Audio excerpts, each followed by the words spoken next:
Hello, and welcome to The Cut, our new film-based show on Utter Radio. You'll be accompanied by me, Niall. And me, Joe. And on today's show, we have some fantastic content, including film reviews and a film quiz with a very special guest. If you're a film fan, a film buff, or a film critic, or maybe you've ever seen a motion picture, you're in the correct place. However, the world is certainly a strange place right now. Self-isolation due to COVID-19 has caused The Cut to be entirely creative from our humble homes. So please excuse any quality-related issues you might hear throughout the show. We want to thank all the emergency services for their dedication during this time, and we invite everyone to kick back, relax, and enjoy our weekly dose of film. Weekly Film Review. This is The Cut.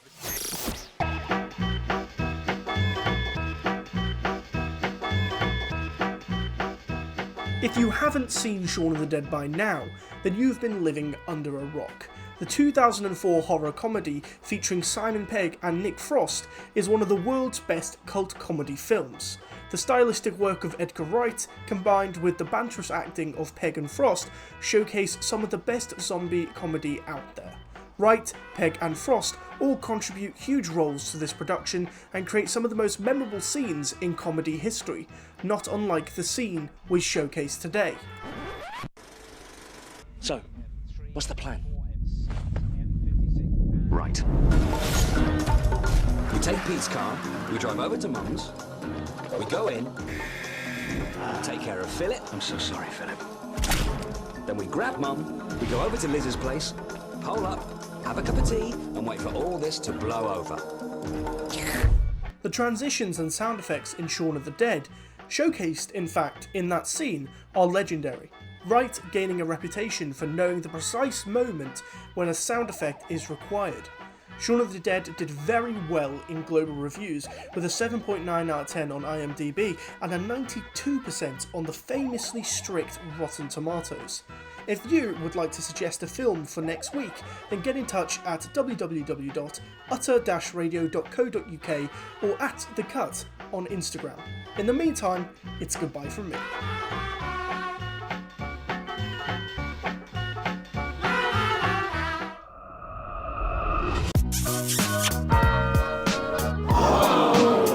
Snog, Marry, Avoid.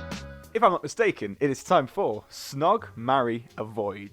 Each week we will have a new guest to help play along. However, this is a very special week as we have a very special guest, Dr. Richard Hewitt, a lecturer in media theory at the University of Salford. Hello, Richard. Good morning, Niall. How are you doing today? I'm fine, how are you? I'm very well, thank you. How is lockdown where you are? I am surviving. I live in a very pleasant part of the world. It is a bit strange not being able to go out whenever one wants to, but yes, getting by. Very busy with work, very busy. That sounds good. What pleasant part of the world would we find you in? You find me in the wonderful capital city of this fine country, London, birthplace of British television. Oh, I see. I have to say it's a very different world up here in Northumberland, I bet. I imagine, yes. Now, I imagine you're very familiar with the rules, but for anyone who's listening who is not familiar with the rules, I'm going to give you 3 celebrity names, all female in this case, and you are going to assign each one to snog, marry, and avoid, depending on your personal preference. Okay, let's go. Let's go indeed. So, this week's 3 celebrities are Barbara Windsor, Olivia Newton-John, and Jodie Whittaker. Goodness me. I think Jodie Whittaker as the Doctor just has an aura for me of untouchability. She is a Time Lord, she is other. And, as a Doctor Who fan, I think I would struggle to feel relaxed and intimate with the Doctor. I'd be too much in awe. So I think I would probably say that I would avoid Jodie Whittaker, excellent though she is as an actor. And that leaves me with Olivia Newton-John. Barbara Windsor. Now this is a question, isn't it? If this were Barbara Windsor in her Carry On incarnation, or Barbara Windsor in her EastEnders incarnation, do I have a choice? I think in this case, I have in mind 1960s Barbara Windsor. Oh, Okay, well, in that case, I think I would probably snog, to use your vernacular, I would probably snog 1960s Barbara Windsor, and she would probably giggle a lot. And I would probably marry Olivia Newton-John, because I think we could have fun singing along to all the Grease songs together of an evening. Yes, that would work for me. So, snog Barbara Windsor, 60s version, and marry Olivia Newton-John. Grease era, obviously. Avoid Jodie Whittaker, despite my, admiration for her as a performer. Thank you very much for your time. It's been a pleasure. Very welcome. Been a pleasure. Well, there we have it. Another guest to puzzle away at Snog, Marry, Avoid. Thank you very much, Richard. And next week we will be joined by another guest who will have another 3 celebrities to allocate to Snog, Marry, and Avoid. Thank you for your time, Richard. You're welcome, Niall. Take care. Take care. Film news. This is The Cut. At the moment, the whole world has halted due to the coronavirus pandemic, and the film industry makes no exception. With films experiencing delays on releases and postponing production, the time taken out of filming to go into lockdown will have a huge impact on our film industry for well over a year to come. One of the first films we saw to be delayed in its release was the 25th film in the James Bond series, No Time to Die. The film was originally anticipated to have been released in April, but has been pushed back to the 12th of November instead. However, Eon Productions have pulled out all the stops to ensure that their 25th film is bigger than ever, reportedly splashing a whopping £200 million on the production, making it the most expensive Bond film to date. So maybe worth the wait. One other exciting aspect of the film is that Fleabag star and Killing Eve writer Phoebe Waller-Bridge is assisting with the screenplay. Here's what the current Bond villain Rami Malek had to say on how she is managing to inject humour into the film. Phoebe just had this level of commitment. She understands how Bond films work. At one point we were talking about a scene, and I said, "Oh, this is a very climactic moment. Are you sure we should interject some humor here?" And she goes, "Well, he just can't help himself, can he?" And so she had a really, really good sense of who he was, Bond, before entering all of this. Malek also pointed out the fact that this was Daniel Craig's 5th and final film as Bond, leaving fans wondering who could make a good successor. The Bodyguard's Richard Madden would be my pick, but unfortunately I don't have the power. Another film which has also seen a delay in release is A Quiet Place 2, the sequel to the original film from 2018. Originally being due for release on the 20th of March, it has been pushed back to the 4th of September due to the pandemic. Interestingly, the film features real-time husband and wife John Krasinski and Emily Blunt both working together as the 2 lead actors, which they both claim works really well. To be in the room when she does what she does, you get to see why she's so good, and it's really amazing. And I think it's actually made us closer working together. It's been really incredible. I think we were nervous about it because in some ways you're sort of a different person when you're at work, and you have to embrace that side to each other and allow for it, and we just loved it. Another fun fact, John Krasinski is a busy guy as he not only starred as the lead actor, but he also directed both films. The coronavirus pandemic has also seen a delay in productions that were in the production stages. The latest DC film starring Robert Pattinson, The Batman, has had to halt production along with both the 7th and 8th films of Mission Impossible and Cinderella starring Camila Cabello, to name a few. Cinderella will act as Cabello's major acting debut, and she has been sighted filming scenes in Blackpool, much to her fans' amusement. So all in all, coronavirus has undoubtedly had a massive effect on the film industry, delaying both releases and film production, which unfortunately means we might have to wait a little bit longer to go and see the films we're dying to be released. Film, gossip, news. This is The Cut. Up next is our very own Abby Hughes interviewing a film student at the University of Salford, talking about her opinions, choices and experiences in the film studies course and the film world in general. She'll also be talking about her favourite film, the Turkish remake of the Korean comedy drama The Miracle in Cell Number 7. So why did you decide to study film as a degree? So I decided to study film as a degree after I studied media in college, and then I also worked on independent films separate to college. And kind of the advice that I got from both was that having industry experienced tutors that I would have in university, especially in an environment specifically catered for filmmaking, is likely to be the best way forward into the industry. Obviously, you have the option to go through independent film without kind of a formal education because it is about your craft.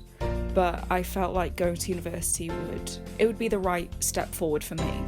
So do you have anyone in the film industry that you aspire or look up to? I admire a lot of people in the industry, but recently I've really looked up to a Turkish comedian called Gülse Birse, because on top of being a comedian, she also acts, she writes, she directs, she produces, she does it all, and she does it all well. And how she manages that, I guess I'll never know, but she's someone that I really admire. And lastly, what is your favourite film of all time and why? I mean, my answer for what my favourite film is will change all the time, but currently my favourite film is the Turkish remake of what was originally a Korean dramatic comedy. It's called The Miracle in Cell Number 7, and the heartbreak and the hope and the drama, it's incredible. It's an incredible watch, and the lead, Aras İnemli, in the Turkish version was phenomenal. So with all of those combined, that's my current favourite film. That will probably change soon. And there you have it, our weekly film interview with our correspondent Abby and her very special guest. Thanks for that, Joe. Now, over to Johnny with a public opinion piece in which he goes to several corners of the UK and finds out how we're all getting on in this tough time, as well as maybe providing some film recommendations to get you through those tough lockdown days. At the moment, there seems to be no better time to dust off those old DVDs and scrolling through Netflix to try and find a new film we are yet to discover. Well, fear not, because we have got some film fanatics on the phone from across the country to give you guys some movie recommendations. So first of all, we are going to go across to Huddersfield with Charlie. Hello, Charlie, you alright? Hello, I'm good, thank you. Good. And what's your film? My film's Manchester by the Sea. Oh, right, I've not heard of that one before. So can you tell me why our listeners should be watching Manchester by the Sea? It's a very moving film. It features Casey Affleck in. He's the brother of Ben Affleck, you probably heard more famously. And it's about this guy's brother who dies and has to look after his son. And it's just very moving and very good acting. I do recommend. Oh, cool. I'll have to give it a watch. Right, thanks, Charlie. Right, okay, so now we're going to go down to Oxford with Tobias Peaver. Hi, Tobias. Hi, Johnny. How are you finding lockdown? It's alright. Plenty of time to watch films. Ah, I love to hear it. Yeah. Right, and what is your film of choice? My favourite film is Call Me By Your Name. Oh, right. Okay. It's a 2017 film about a character called Elio, played by Timothée Chalamet, who is an iconic actor. And he falls in love with a chap called Oliver, and it's set in Italy, and it's very romantic and beautiful, and it's lovely. Oh, so maybe good for those people that can't get away on holiday. To get some nice scenery. Lovely. Thanks, Tobias. Right, so finally we're going to go down to Watford with Ellen O'Donoghue. Hi, Ellen. Hi. How are you doing? I'm alright. Not too bad. Good. And I hear your film's Mamma Mia. Finally one that I've heard of. Like, most people know it, but I just feel like in lockdown it's good to watch with the family. Like, you can sing along to all the ABBA songs, and it's just a film to just make you all happy during lockdown. Do you know what? I think you're so right. I think I need to watch Mamma Mia. I love it. It's my favourite film as well, so I'll join you there. I can't stop watching it. Right, anyway, thanks guys for that. I'm sure there'll be loads of films for everyone to watch from that, so great. Thank you very much. See you later. Thank you very much, Johnny, and thank you everyone who just took part as well. It was brilliant to hear from you all, and it was brilliant to hear all your favourite movies. They will certainly be watched by many, I'm sure, and they will certainly help lockdown go that much quicker. Now, if you'd like to appear in Johnny's public opinion piece next week, it's very simple. All you have to do is head to the Utter Radio website, which is www.utter-radio.co.uk, and simply find the public opinion tab. Simply click on it, fill out a quick form, and maybe next week Johnny will be asking you about your favourite movie. However, I think it is due time we move to the final part of our show, and I am of course talking about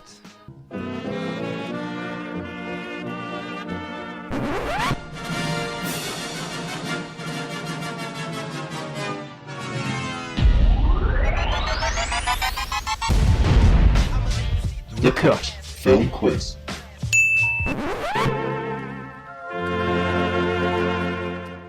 We got there in the end. That's right, however, as you heard, it is time, of course, for the film quiz. Now, we've hyped up a mystery guest for this quiz, and it's about time that you found out this mystery guest is Dr. Anthony Smith, a lecturer in film theory. Hello, Anthony, how are you? Hello, Niall. I'm well, thank you. Thank you for having me. That's all right. How do you think your superhero movie knowledge is?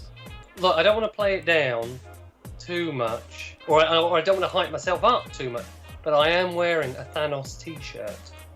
Just for a bit of luck. Yeah, just to give me that superhero feeling, or supervillain feeling. Exactly.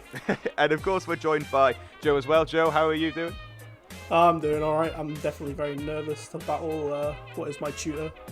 Yeah, well, if you haven't figured out already, this is a superhero movie quiz, and we have two people going against each other. If you've never heard before, then that's quite alright. It's quite simple to get a hold of, but I'm going to ask both Anthony and Joe 4 questions each. It's going to go back and forward. They'll each get 2 multiple choice questions and 2 questions that have no options to pick from. It's as simple as that. Feel free to play along at home. Head to www.utter-radio.co.uk and you can find out any scores on there you might have missed, any questions you might have missed, and you can also let us know what you achieved.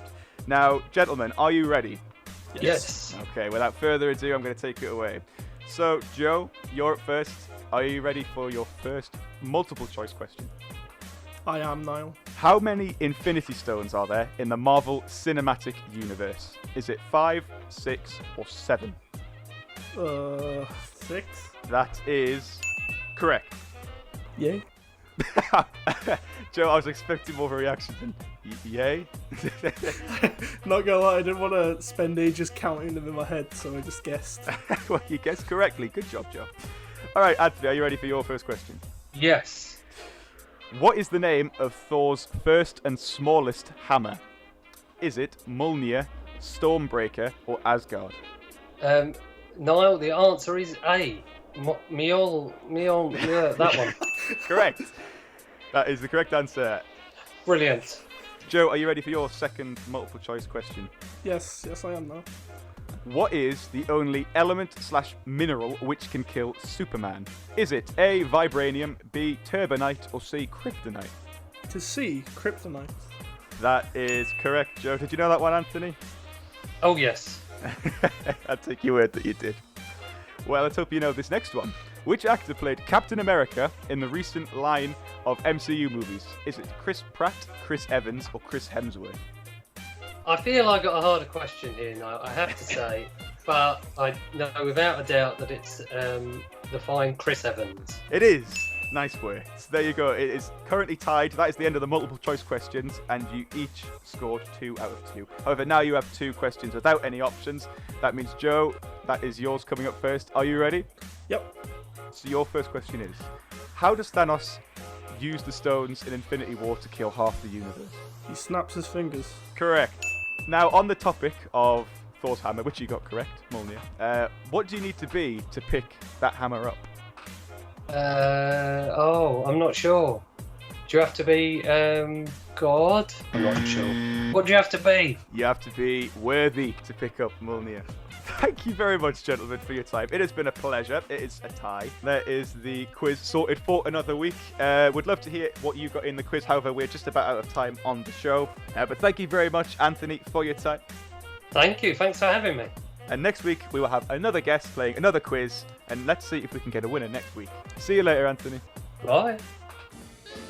We're now at the end of our show, the quality in some regard weighed down by our lack of resources due to the COVID-19 pandemic. But you can find us at Twitter, Instagram and Facebook at The Cut. Head to our website www.utter-radio.co.uk. Thank you very much for listening, and until next week, it's goodbye from me. And goodbye from me.